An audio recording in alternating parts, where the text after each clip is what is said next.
Let's graph and find the properties of a circle centered at x equals 1 and y equals -4, with radius 4. The center is the anchor point of the circle. The center is at x equals 1, y equals -4. The radius is the distance from the center to the circle. Step out by the radius, right, left, up, and down. These 4 points sit on the circle.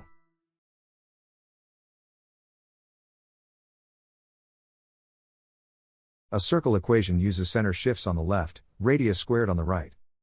Substitute the center values and the radius before simplifying the signs. Now simplify the center shifts. Subtracting a negative center coordinate becomes plus.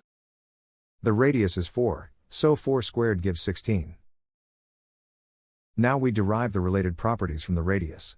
The diameter is 2 radii across, 2 times 4 equals 8. The circumference is 2 pi r, 2 times pi times 4 equals 8 pi. The area is pi r squared, pi times 4 squared equals 16 pi. So this circle is described by its center and radius.